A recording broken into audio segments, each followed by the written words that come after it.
Everybody, take a comfortable seating, spine erect, eyes gently closed.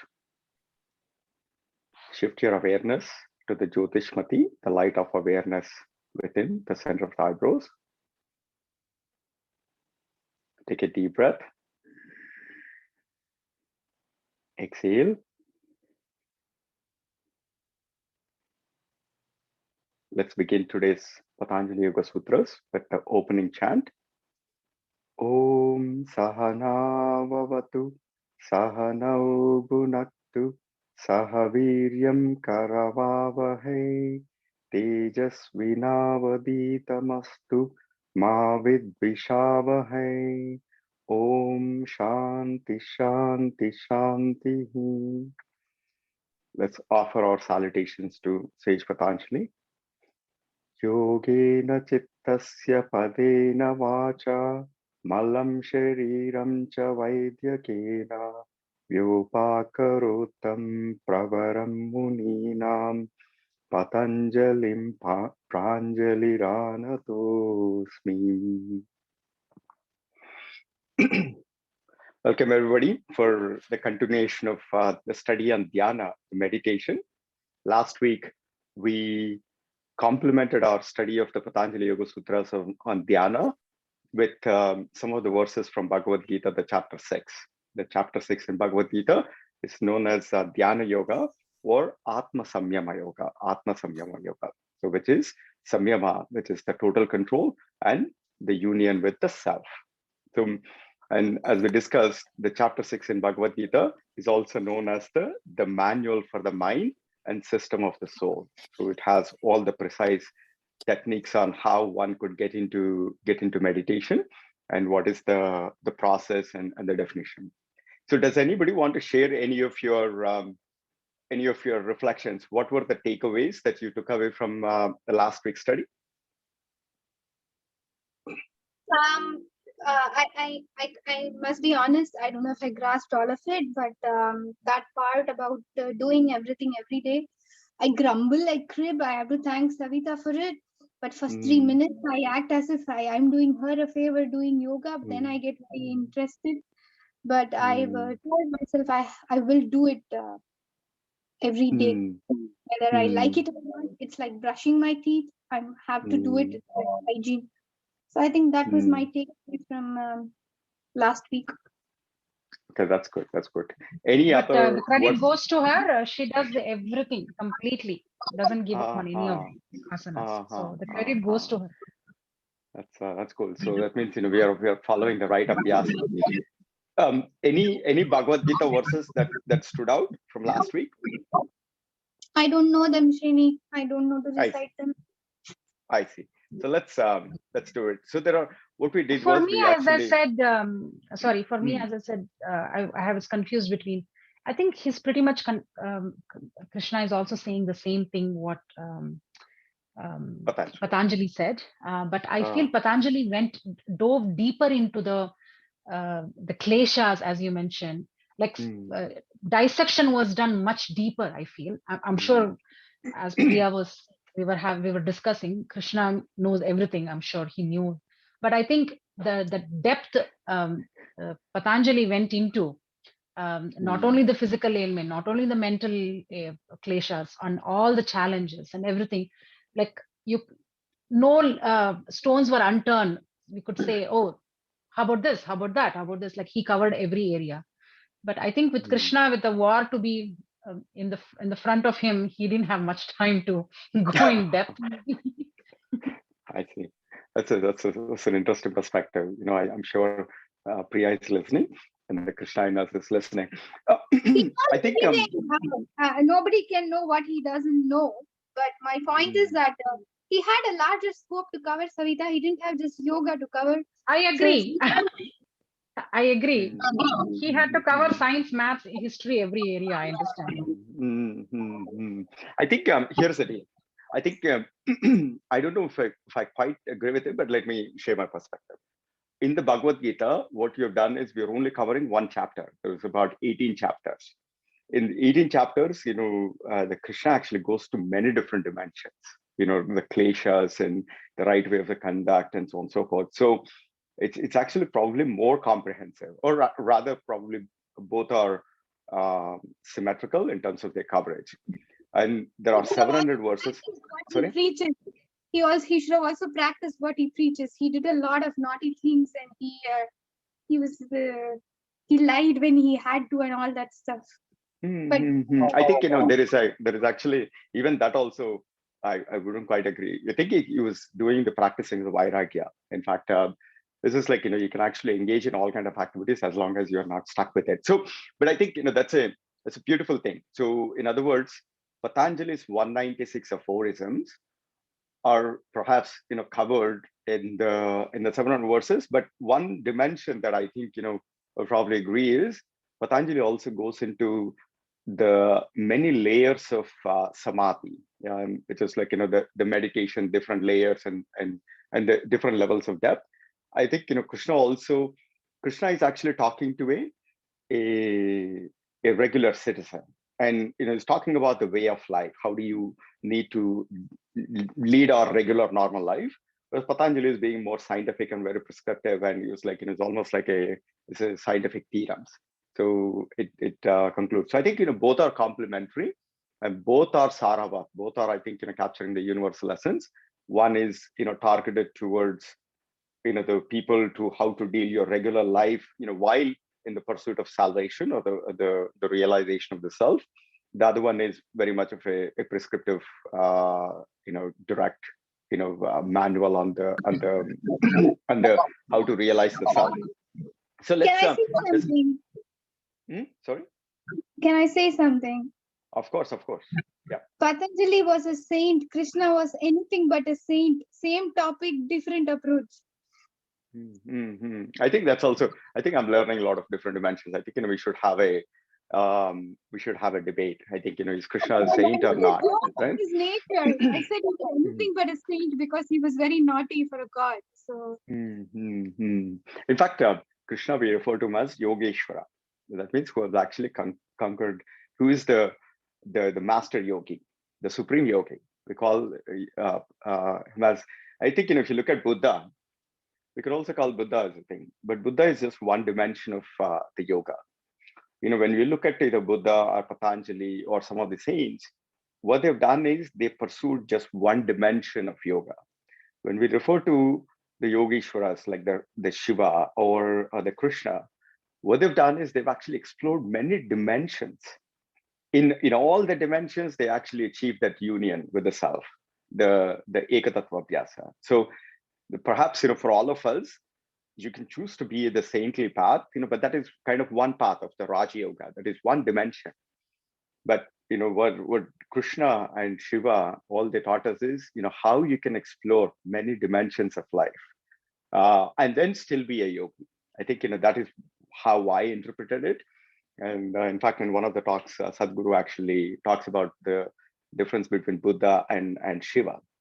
And the same thing applies to Krishna as well. And if you look at, I think, whatever the number of art forms, the 64 or something, Krishna actually mastered all forms and reached its samyama in all those forms. Whereas Patanjali, Buddha, they only picked one path and then they went deep into it. So I think that's how I kind of understood it. Let's continue this debate, because this is an interesting topic.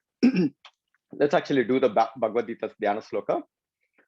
Pardaya pratibodhitam Bhagavata Narayanena Swayam Vyasena Grahitam Purana Munina Padye Mahabharatam Advaitaamrutavarshinim Bhagavatim Astadashadhyayinim Amba Tvam Anusandadami Bhagavad Gita Bhavadveshinim Bhagavad Gita Bhavadveshinim.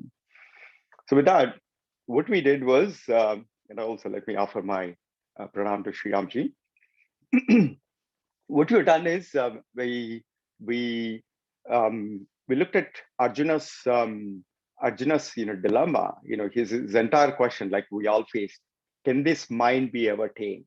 Can this turbulent mind be ever tamed? Can I ever bring it into tranquility? In this mind is actually going in so many different directions. Can it even be possible? And that's predominantly the fundamental question that we are trying to answer.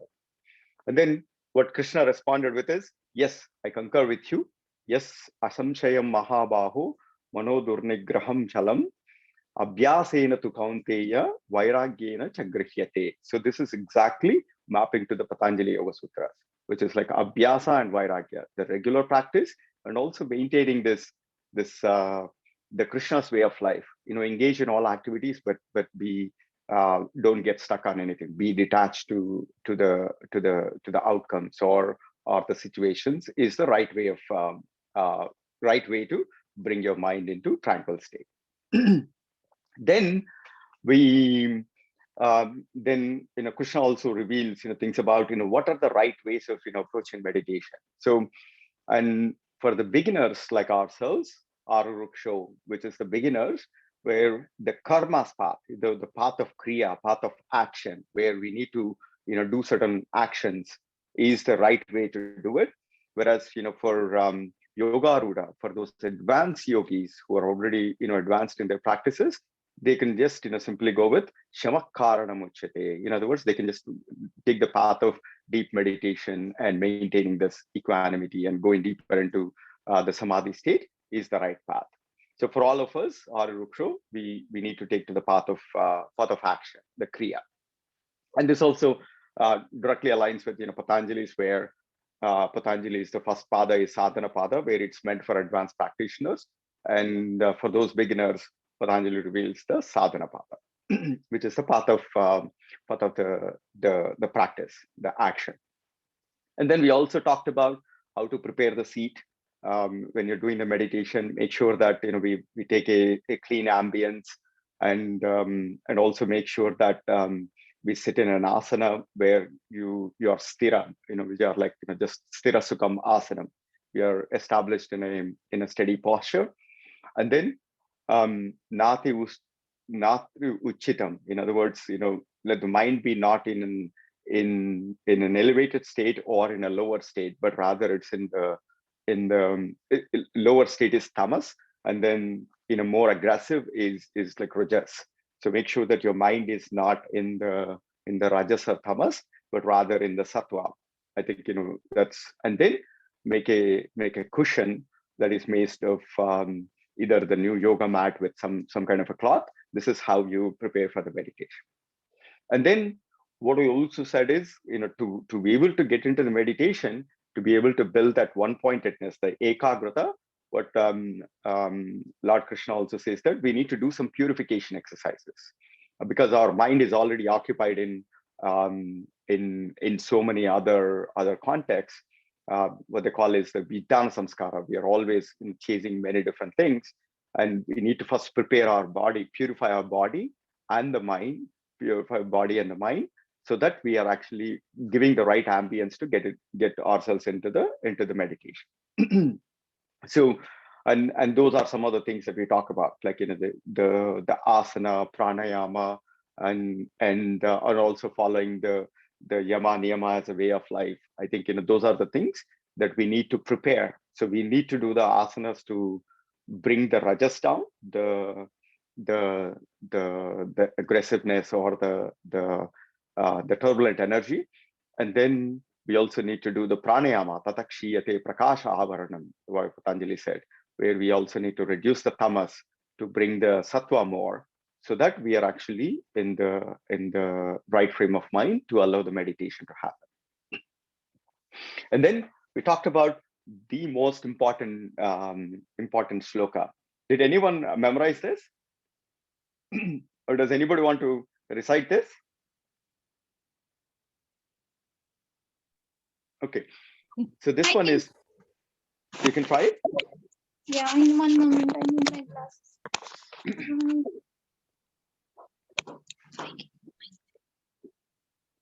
Okay, no, maybe okay, I'm ready. Okay, it's right there in front of you. You want to read it?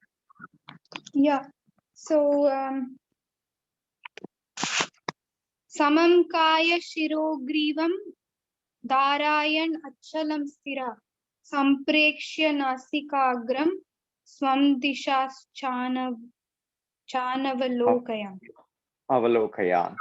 So, which is Samam Kaya Shiro Grivam Dharayan Achalam Stiraha Sampreksha Nasikagram Swam Dishascha. So, this is how to do the meditation. Samam Kaya Shiro Grivam, which is make sure that we are in the perfect balance. It's not about keeping keeping a thing straight. Your spine, your neck, and the head, they need to be in the perfect balanced position. So what it means is, it's not like keeping your thing straight. Our spine already has some natural curves.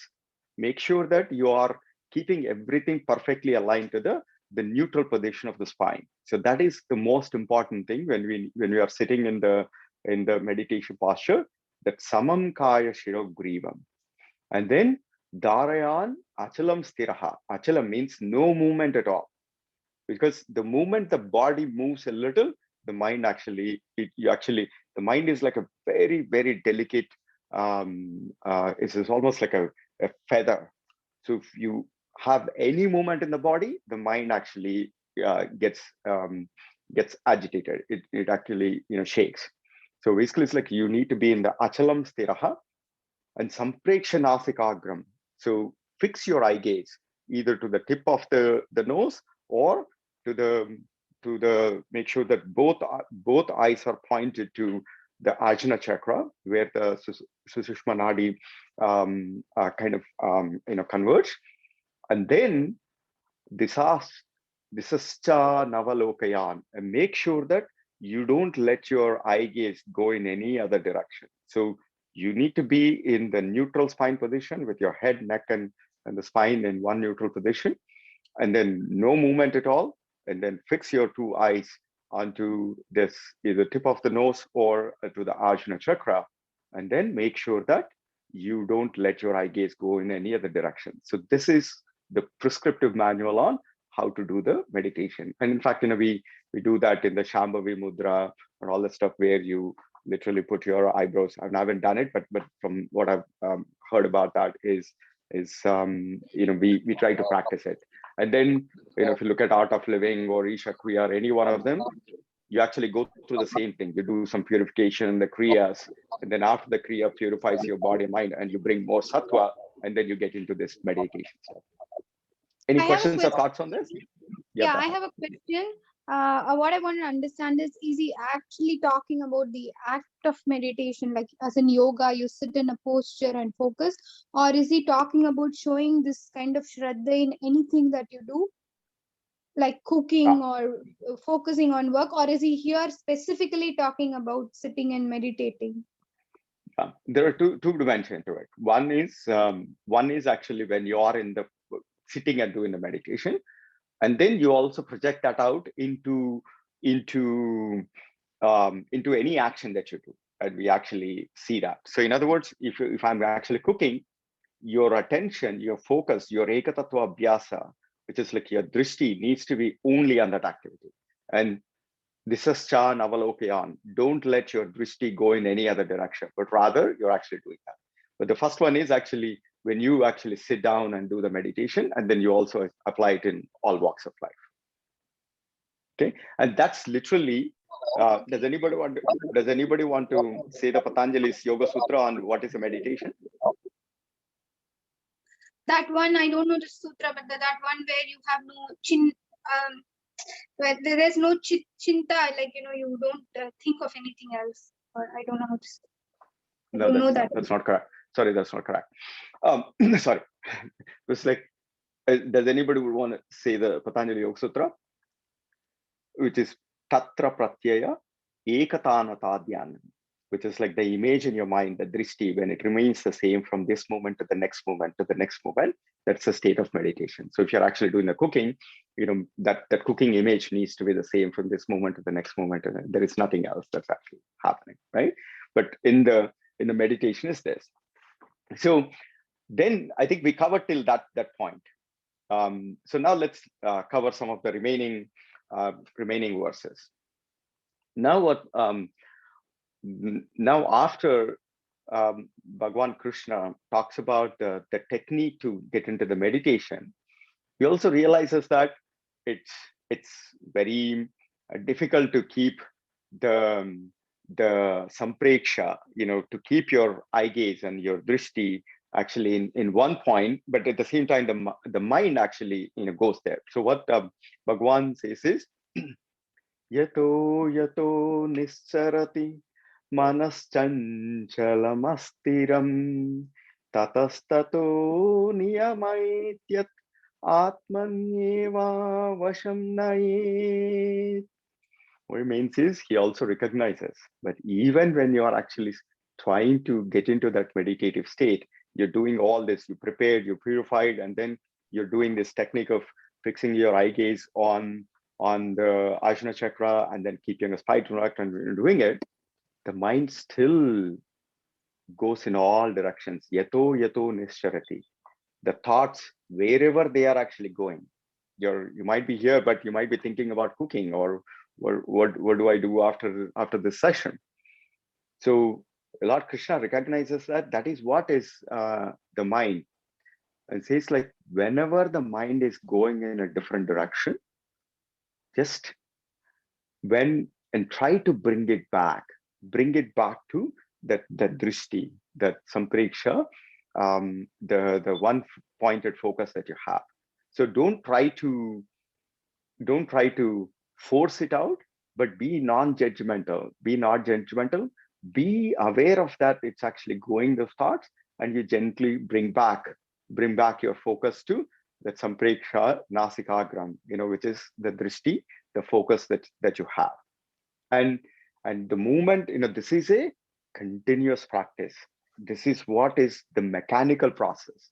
The meditation is getting to that. It requires almost like a mechanical process. You go in, you recognize that, you sit yourself in that position, the spine neutral, and fix your eye gaze at one point, and then start being a witness to the mind. If the thoughts are actually going in a direction, you gently bring back to your center of your focus. And this needs to be practiced repeatedly, like a well-oiled machine, When you're actually doing that over time, then it actually, the mind then reposes itself in the self. That's how you actually get into the state of meditation. Does anybody would want to share what does this verse map to one of the limbs that we talked about in the Ashtanga Yoga?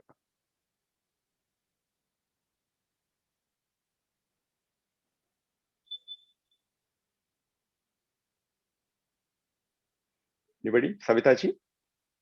Dharana? Exactly. Dharana. Exactly.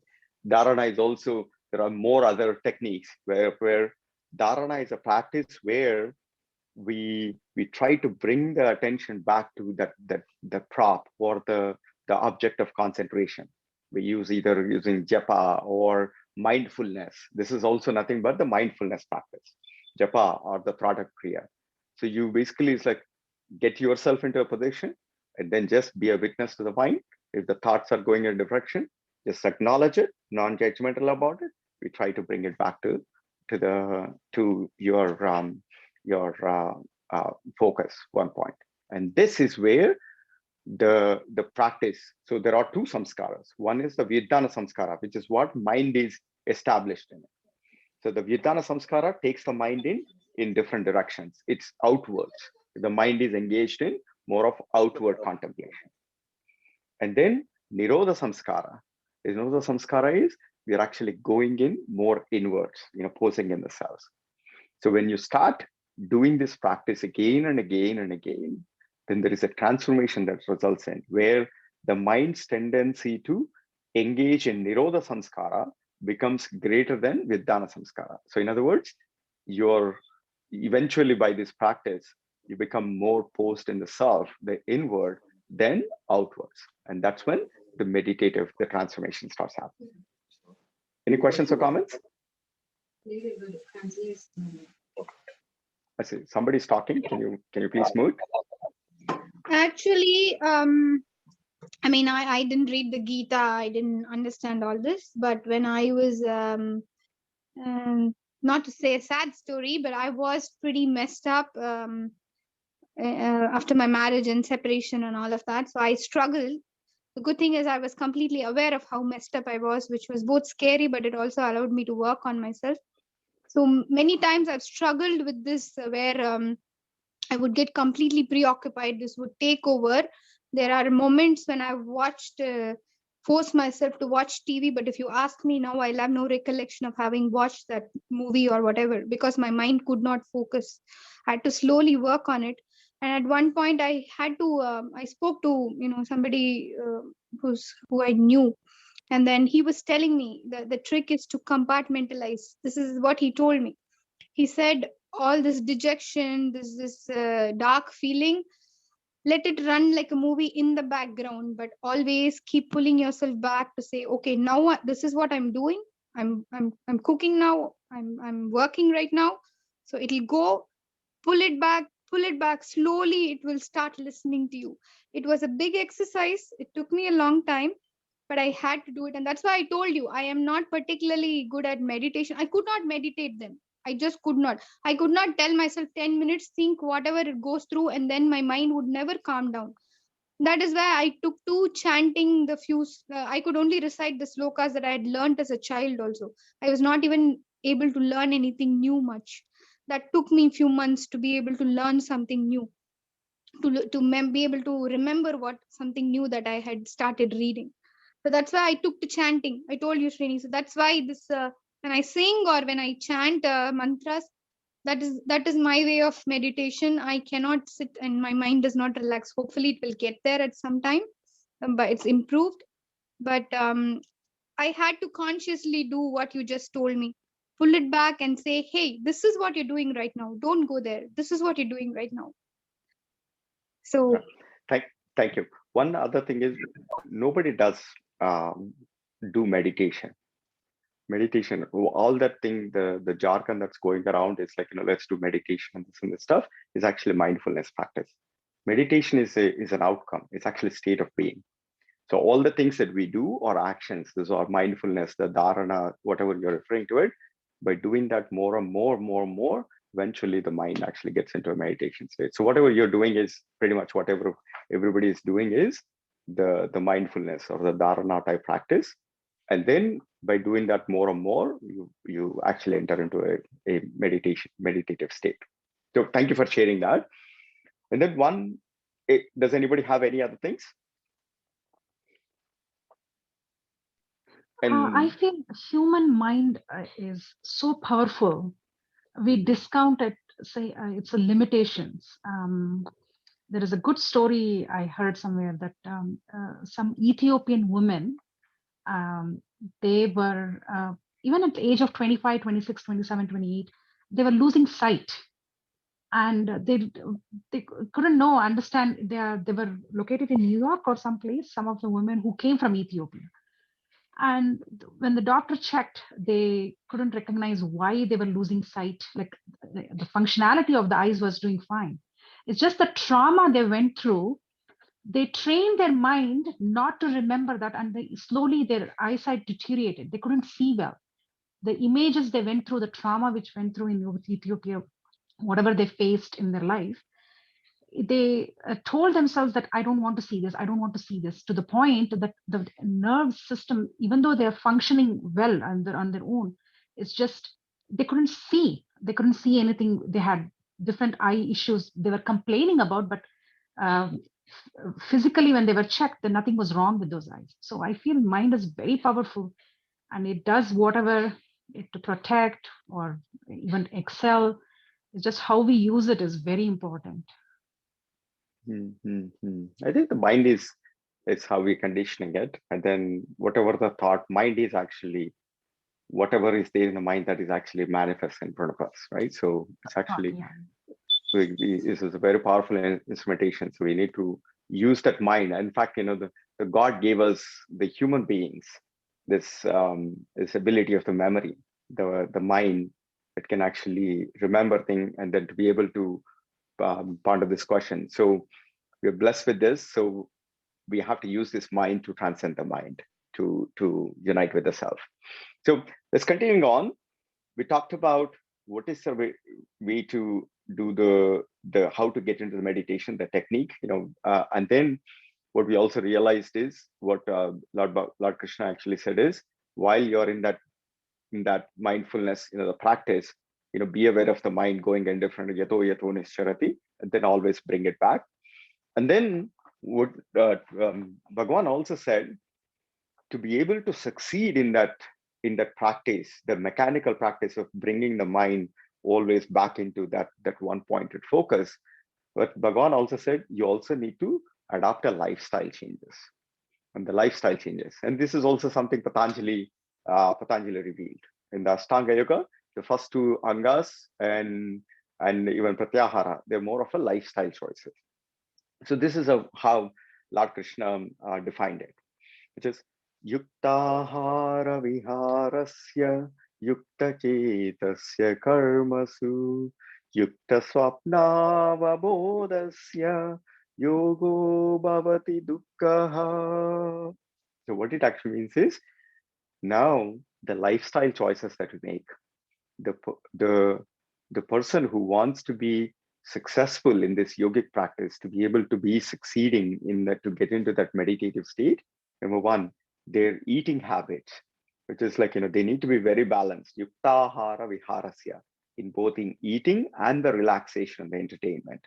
They're using their skill to be in that they're not actually doing atyahara, or not eating, not doing complete fasting, or eating very less.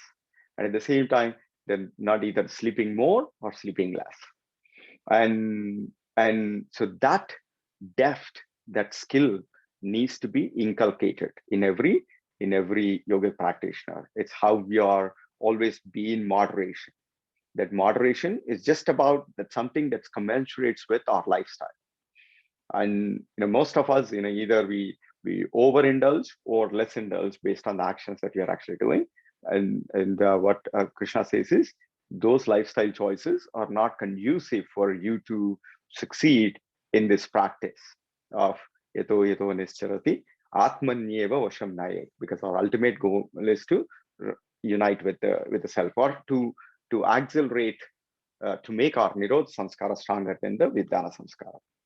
So this is something, again, Patanjali also did the same thing, which is like, to be able to. Am I oversimplifying? I mean, will I be oversimplifying if I said basically he's saying everything in moderation, or is that?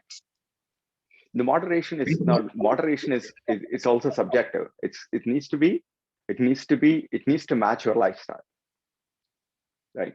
So it's not like, there is one perfect moderation, right? If I'm actually involved in a lot of activities, like, if I'm doing heavy mechanical work, then my eating style needs to match with the needs of what I'm actually doing. And similarly, if you're mostly sitting at home and not doing anything, then your lifestyle choices need to be there, right? So, and again, it's more of moderation, not as in food, but moderation as in restraint. So you have to know the right balance and not overdo it in either extreme, no matter what you do in life, right? So exactly, ahara viharasya, and then swapna vabodhasya. So in other words, it's like in your dream and your sleep and all those things is absolutely moderation and balance that matching your lifestyle. Or right? Even reading, right? We always feel that a person who reads is maybe a little more noble, or on the higher plane than a person who does something else, perhaps. But if you're going to neglect your responsibilities otherwise, and you only take to reading all the time, and you don't fulfill your other commitments, then that is also not right. I don't think God will approve of it.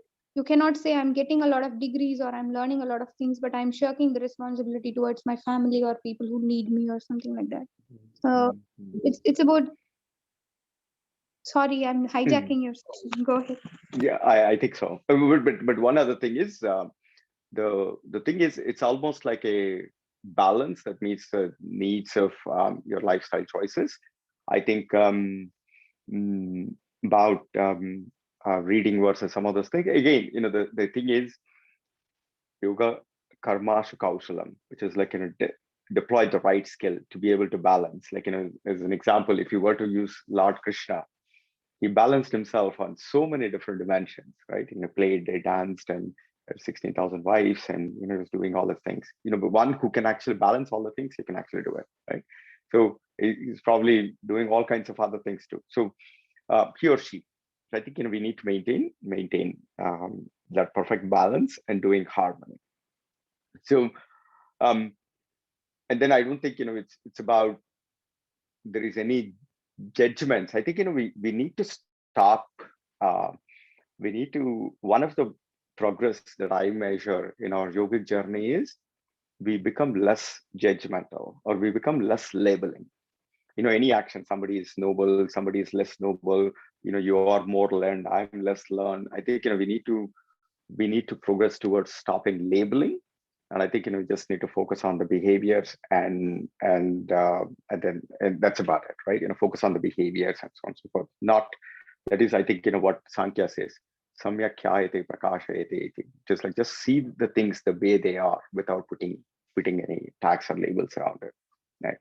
So when this process happens, then eventually you repose in yourself, and there is a transformation that happens. Then in Bhagavad Gita, there are lots of metaphors. There are, I think, about 40 or 50 metaphors. So one of the metaphors of what does the state of meditation looks like? What does the state of meditation looks like? So this is how Lord Krishna says, Yada dipo nivatastu ningate sopama smruta yogino yata chittasya yunjato yogamatmanaha. So just like the metaphor is, it's like the flame or the flicker of a light. When it's placed in a room where there is no wind, it's like how steady and how still it looks, and it starts glowing and radiation. That is how the yogis, the chittasya, that's exactly like how tranquil and stable and sthira that that mind of a yogi will be reposed in itself, just like yogam atmanaha. So in other words, just like that light, it actually reposes in the self. So just like put a candle with a light, when there is no wind, it just keeps on radiating light. And this is what Patanjali also says, prashanta vahitarakita, which is like just a continuous flow of emitting radiance all around, and it's a 360 degrees, right? It's just a complete radiance. And in yoga and in Bhagavad Gita, we always use light as the synonym to represent tranquility, to represent life, and the state of a yogi. Like for example, in Patanjali refers to as Jyotishpati. There is a sutra that basically is like Vishokava Jyotishpati. Right? So when you are drifted away from your mind, also shift your awareness to the Jyotishmati, the light of awareness within. Either connect with the light, the life and the force of self within you, or if you cannot do that, if you do that, then the other technique that basically says vitaraga vishayam vachittam. So at least focus your awareness to those people who have already achieved this enlightened state, and shift your awareness to them. Use that as an anchor to again repose back in the Jyotishmati. So there are, and in fact, there is another Yoga Sutra where Patanjali actually refers to light as the radiance, or one of the qualities of the self. Like for example, when you do pranayamam, one of the benefits that Patanjali reveals is tatakshiyate prakasha avarana. Prakasha is the light, which is if you practice the pranayama, the avaranam, the smoke, will gradually kshiyate, it will reduce, and then you will start exhibiting that, the prakasha, in our actions and in our thoughts. So again, light is always used as the metaphor to refer to the one of the attributes of the divine. So this is what Bhagwan, Lord Krishna refers to, is that once you are established in that meditative state, the transformation happens. Then your chitta becomes like the light that is radiating without any flickering, in a room where there is no vent. Any questions or comments on this? Does he mean to say that the quality of thoughts becomes higher? As in, when he says radiates, does he mean that, Yeah. rather than mundane petty things? Because I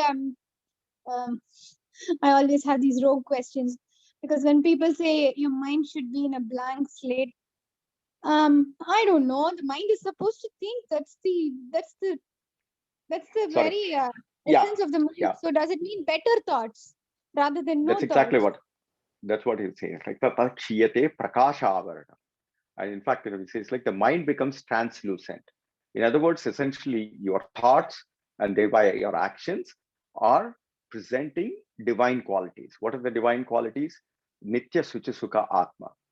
In other words, you're not worried about, and also you're devoid of the kleshas, which is like, avidya, smita, raga, dvesha, abhinivesha. So you don't have any insecurities. You're not indulging any raga, dvesha, clinging for something, or, hating somebody, or asmita, the self-centeredness, me, my, and the things, and avidya, rooted in ignorance, the wrong identity, which is that, I'm anitya, suchi, dukkha, and anatma, but rather you actually believe that you are nothing but nitya sucha sukha atma. So the mind essentially becomes a reflector, or simply a clean, translucent reflector of the self. So all our actions and thoughts then become the Vishesha Purusha. In other words, they're all divine qualities. Our thoughts are divine, and our qualities, our actions have become divine. So that's essentially what a yogi actually means. Right? So just like what we've seen, when it's a surface of the clear lake, where just like how you can clearly see the depth. So when your mind is clear of all the kleshas and avaranam, then it simply becomes a translucent reflector of all the divine qualities. So that's when we have become nothing but, we realize our true self, and that's what we project out in all our thoughts and actions. Right? So then, did that match with what you're understanding, Priyaji?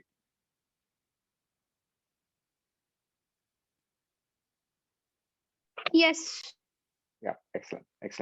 So then Krishna also reveals one other thing. We always refer to yoga as a union, but in that state, yoga is also a disunion. In other words, this is an interesting thing. So what it says, like when you are in that state, there are some things that we actually become disengaged from. We basically separate ourselves from, and the sloka goes this time. Tam vidya dukkha samyoga niyogam yoga sanjitam sanischayena yoktavyo yogo nirvinna chetasa. What it actually means is, once we establish in that meditative state, like you become like that, the still, the candlelight that's radiating the divine presence in all our thoughts and actions, then you also separate yourself from dukkha. So you become disunion with the pain and suffering and unhappiness. And in that state, you become an eternal joy. You become the pure consciousness. And that's what we also refer to as Sat Chit Ananda. We become the eternal joy.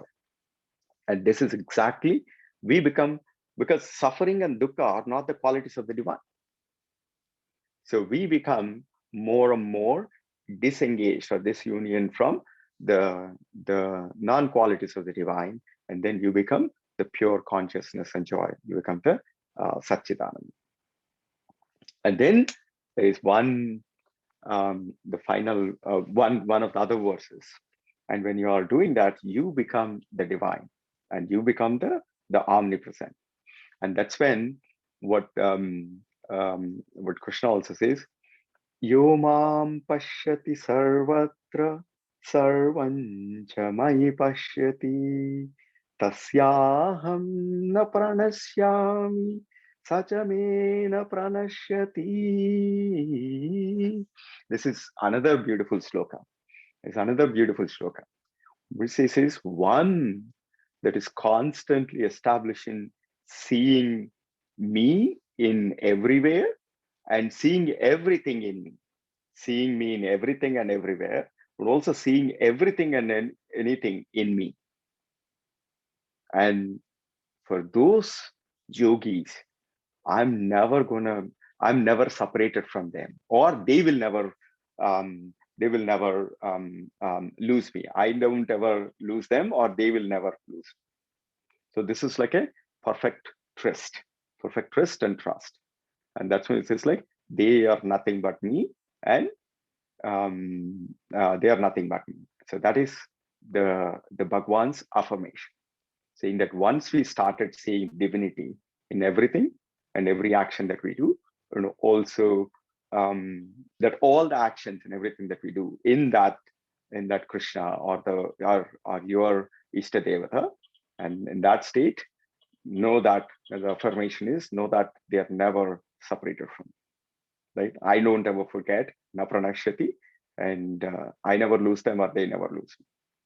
So this is Bhagwan's affirmation. So in that state of union. So what it essentially, and there is another sloka, and if you actually go to the Karma Yoga, my karmani sarvani, there's also this like seeing the divine in every action that we do is also one of the ways of how we can actually engage our life and be in that meditative state.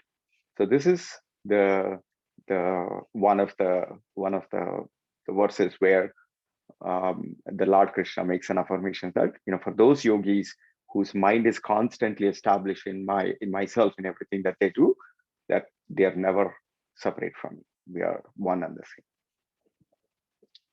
Any questions or thoughts? Would you all agree?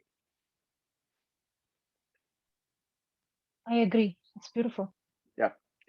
So there are a few other verses. I mean, they're all written in Telugu. I just picked up some of those things. But one of the things the essence actually says is at the beginning of the mind, which is like the mind can be your best friend, or mind can be your worst enemy. That's what Bhagwan's claim is. And anatmanastu shatrutve. So it is like, if your mind is not clean in that transitive meditative state, devoid of all the kleshas, which is avidya, smita, raga, dvesha, avinivesha, your mind is actually your worst enemy in this world. It's only when we purify the mind to establish in the thing, then that mind is your best friend to unite with the divine. So there are several other verses like this. And what would also say is, somebody who is established in that yoga and meditation, they transcend. Jitatmanaha prashantasya paramatma samahitaha sitoshna sukadrikteshum. So they become transcending of the cold and heat, and tada manava manayo. They're also, it's just like not really worried about the ego or jealousy or the pride and the vanity. They transcend all those things. And this is also in the Vedanta, we refer to sometimes as titiksha. Titiksha is the highest form of endurance. And oftentimes we get carried away. If somebody makes any negative comment about us, we try to react and we try to get ourselves into it's like, why would they say? It's like, in fact, that's also something, one of the fastings that we say is called Badavagni. We actually need to put ourselves through tremendous criticism so that we get much more stronger. So what it says is those prashantasya, so those people who are yogis established in the meditation, they transcend heat, cold, and also manava is like somebody's praise or criticism. They transcend that. And then The other sloka, the 29th, it also says, Sarvatra Samadarshanaha, Sarvabhuta Stamatmana, which is like, maintaining that equanimity, maintaining that equal relationship with all the people around. And again, based on the different qualities, we also talked about Maitri, Karuna, Mudito, Upekshaha. But knowing that every person that we are there is also the divine forms, is also the one of the qualities of a yogi. So if you get a chance, please finish your study of the 6th chapter. I think there are many different insights. So we tried capturing few of those verses that complement the Patanjali Yoga Sutras that we studied on Dhyana. Any thoughts or comments? Srini, I just want to say, I think it's very admirable. You, I mean, not just that you invest time despite your busy schedule, but you've grasped so much and you're able to recite them, by heart. And I really find that very impressive, Srini. I think it's very, and you're of course able to, talk about them. So I, kudos to you. Yeah, same. I feel the same. Yeah, kudos. No, I mean, it's like if there's, but thank you so much. I think I'm just struggling. I just listen to 10 times of one lesson from Sri Ramji, and then I try to absorb. But I think we're all trying to make a sincere effort in our Swadhyaya. We're all trying to. I mean, the fact that all of us are sitting here on a Tuesday evening after a busy work day, and we are engaging in this contemplation, I think that says something about all of us. So it is fantastic. So thank you so much for this opportunity. Only because of you are there, I'm actually getting this opportunity to study and reflect on my interpretation. So my sincere gratitude to each one of you to participate in this very active engagement. So let's continue the study, but today is the Hanuman Jayanti. I thought we will conclude with reciting this one of this Hanuman's Karya Siddhi mantra. And from what I understand is this verse is from Sundarakanda in Ramayana. This is what Sita tells Hanuman. Sita tells Hanuman, and in fact, in several of these satsangs that I've been part of, we sometimes use this as the dharana, and then we do 108 times or more, and we do some nice pujas on this. This is also there is a temple, Hanuman Temple in Frisco, Texas. It's a very famous temple in United States, Karya Siddhi Hanuman Temple, and where we always seek blessings of the Hanuman with this mantra. So if you all want to collectively recite together, I'm game for it. Let's chant this for 3 times, and then what I would want to do is I'm going to play this Hanuman Chalisa. Let's all use that. After chanting 3 times, we'll simply listen and try to get into meditation. Okay. Will you begin? Yeah. Tvamasmin karya niryoge pramanam hari sattama Hanuman yatsamasteya dukkakshaya karo bhava. Tvamasmin karya niryoge pramanam hari sattama Hanuman yatsamasteya dukkakshaya karo bhava. Tvamasmin karya niryoge pramanam hari sattama Hanuman yatnamasteya dukkakshaya karo bhava. So which is what Sita tells Hanuman, that you are the greatest example of somebody who faced so many obstacles and you succeeded, like crossing the ocean and fighting with all the Lankans and the demons in trying to find Sita and uniting Sita with Ram.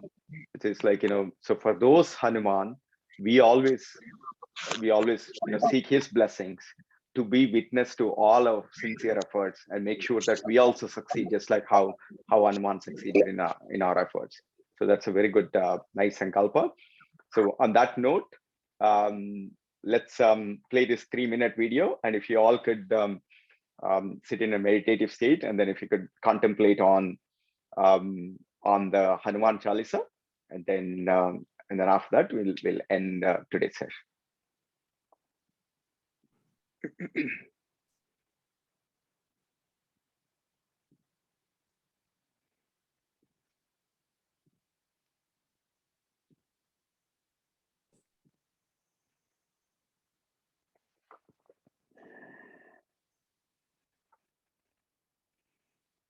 Just one second. Can you all hear me? The Hanuman Chalisa? No. No, we can't hear you. No. Okay, just one second. I said just one second. Sorry. That's the link that you sent us earlier, right, Srini? The quick one. Yeah, that's a quick one. Can you hear it now? Can you hear it now? No. No. Yet. No? I see. That's it. Oh, We can do one thing, Srini. We can all mute and play it, and then in like 5 minutes when it's Now, can you hear it now? Yeah. Yeah. Okay, let me play this, and then everybody sit straight and close your eyes and shift your awareness to Jyotishmati.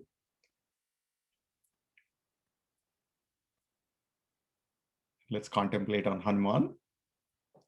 Tumasmin karya niryoge pramanam harisattama Hanuman yasamatseya dukkakshaya karo bhava.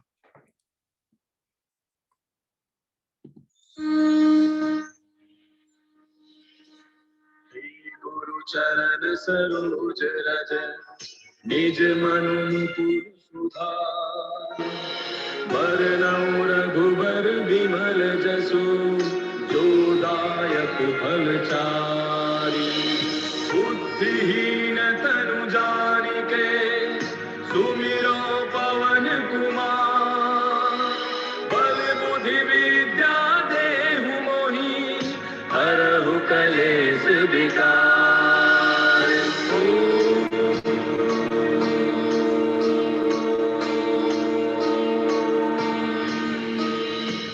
Hanuman ज्ञान गुण सागर जय कपीस तिहु लोक उजागर रामदूत अतुलित बल धामा अंजनी पुत्र पवन सुत नामा महावीर विक्रम बजरंगी कुमति निवार सुमति के संगी कंचन बरन विराज सुबेसा कानन कुंडल कुंचित केसा हाथ वज्र और ध्वजा विराजय कांधे मूंछ जनेऊ साजय शंकर सुवन केसरी नंदन तेज प्रताप महाजग बंदन विद्यावान गुणी अति चातुर राम काज करिबे को आतुर प्रभु चरित्र सुनिबे को रसिया राम लखन सीता मन बसिया सूक्ष्म रूप धरि सियहि दिखावा विकट रूप धरि लंक जरावा भीम रूप धरि असुर संहारे रामचंद्र के काज संवारे लाय सजीवन लखन जियाए श्री रघुवीर हर्षि उर लाए रघुपति कीन्ही बहुत बड़ाई तुम मम प्रिय भरतहि सम भाई दस बदन तुम रोजस गावे अस कहि श्रीपति कंठ लगावे सनकादिक ब्रह्मादि मुनीसा नारद सारद सहित ऐसा जम कुबेर दिगपाल जहाते कवि कोविद कहि सके कहाते तुम उपता सुग्रीव कीना राम मिलाए राजपद दीना तुमरो मंत्र विभीषण माना लंकेश्वर भय सब जग जाना तुम सहस्त्र जोधन पर भानु लील्यो ताहि मधुर फल जानू प्रभु मुद्रिका मेले मुख माहि जलधि लागी गयो अचरज नाही दुर्गम काज जगत के जेते सुगम अनुग्रह तुमरे तेते राम दुआरे तुम रखवारे होत न आज्ञा बिनु पैसारे तब सुख लहे तुम्हारी सरना तुम रक्षक काहू को डरना आपन तेज समारो आपे तीनों लोक हांकते कांपे भूत पिशाच निकट नहीं आवे महावीर जब नाम सुनावे नासे रोग हरे सब पीरा जपत निरंतर हनुमत बीरा संकट के हनुमान छुड़ावे मन क्रम वचन ध्यान जो लावे सब पर राम तपस्वी राजा तिनके काज सकल तुम साजा और मनोरथ जो कोई लावे सोई अमित जीवन फल पावे चारों जुग पर ताप तुम्हारा है पर सिद्ध जगत उजियारा साधु संत के तुम रखवारे, असुर निकंदन राम दुलारे, अष्ट सिद्धि नौ निधि के दाता, असबर दीन जानकी माता, राम रसायन तुमरे पासा, सदा रहो रघुपति के दासा, तुमरे भजन राम को पावै, जन्म जन्म के दुख बिसरावै, अंत काल रघुबर पुर जाई, जहाँ जन्म हरि भक्त कहाई, और देवता चित्त न धरई, हनुमत से शरण सुख करई, संकट कटै मिटै सब पीरा, जो सुमिरै हनुमत बल बीरा, जय जय जय हनुमान गोसाई, कृपा करहु गुरुदेव की नाई। जो सत बार पाठ कर कोई, छूटहि बंदी महासुख होई, जो यह पढ़े हनुमान चालीसा, होय सिद्धि साखी गौरीसा, तुलसीदास सदा हरि तेरा, की जयनाथ हृदय डेरा, पवन तनय संकट हरन, मंगल मूर्ति रूप, राम लखन सीता सहित, हृदय बसहु सुरभूप, मेरे प्रभु राम जय जय राम, सियापति राम जय जय राम, मेरे प्रभु राम जय जय Ram.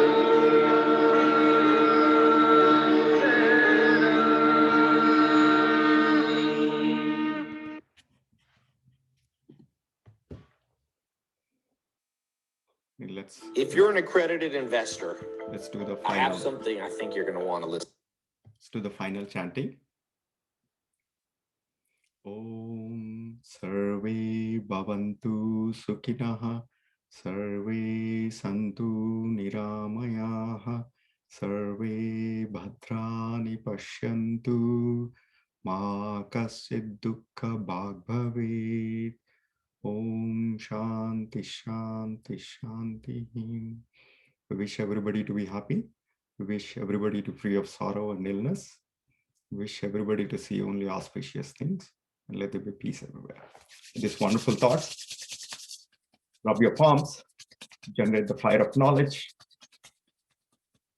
Cup your eyes and transmit this divine knowledge, the divine vision, so that we can see the things the way they are. Divyam dadamite chakshuhum. And slowly, gently, you can open with a bright smile, open your eyes.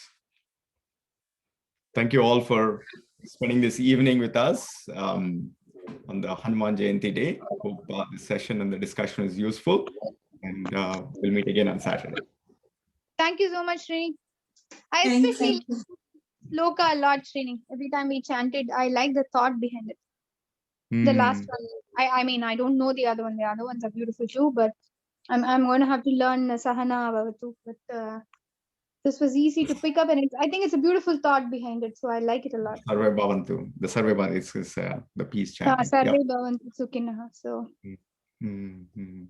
Sarve I think Bhavantu. that's a very beautiful thing we do, right? We also, like, whenever we do a yajna or anything, like, we also end with Loka Samasta Sukhino Bhavantu. So I don't know why people don't understand these things about Hinduism, and all they want to do is criticize this, that, Sanatana Dharma, some nonsense. There's so many beautiful things about how our...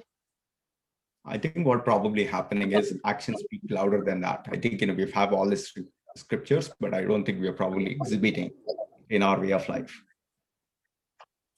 So I think, once we start doing that, I think, then it automatically gets projected. So I think, we are getting more and more drifted away from our own roots. So I think, it's all the mind. I think, once we exemplify, or once we start putting into practice what our scriptures meant. In fact, now the state of India is many people don't even know all these things. But anyway, I think, we're all, instead of focusing on what's not there, I think that's absolutely right. I think, the more we study and then put this into practice and we become the messengers, I think, we build the world that we want. Yep. So with that wonderful intention, let's everybody have a wonderful evening, and we'll see again on. Sunil ji, you've been very quiet today. Any closing thoughts from you? No, ji, I'm listening. I see.